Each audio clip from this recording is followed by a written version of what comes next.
ज़हर ज़िंदगी ड्रामे जी 208 किस्त में छा थियण वारो आहे अॼु मां तव्हांखे हिन वीडियो में ॿुधाइण वारो आहियां। ज़हर ज़िंदगी ड्रामे में कमीने कमाल खान 206 किस्त में कूड़ी कसम भले साईं ते हथ रखी खणण लाइ तैयार थी वियो, पर ॿी तरफ़ कमीने कमाल खान जा माण्हू जेको राणे खे खणी आया, राणे खे ज़हरीलो इंजेक्शन हणण खां पोइ राणो त अधमौत मरी चुको आहे।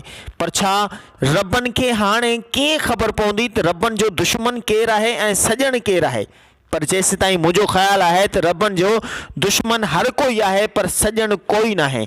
ज़हर ज़िंदगी ड्रामे की 208 किस्त में दिसण मुश्किल थी वियो है तो आखिरकार कमीनो कमाल खान पांजू शैतानियूं चालियूं कदें ख़त्म कंदो, कदें पांजो शैतानी वारो रूप ख़त्म कंदो।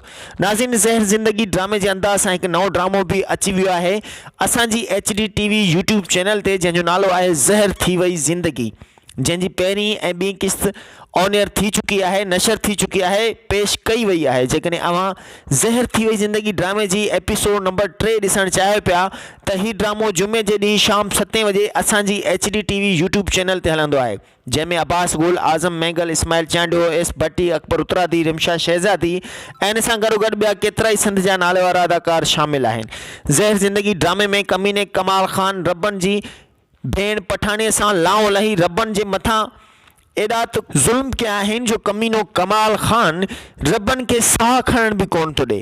रबन वीचारो कॾहिं मीरा जे दुख में परेशान आहे तो कॾहिं भाउ राणे जे सदमन में गुम है। आखिरकार कमीने कमाल खान की खबर कीअं पवंदी?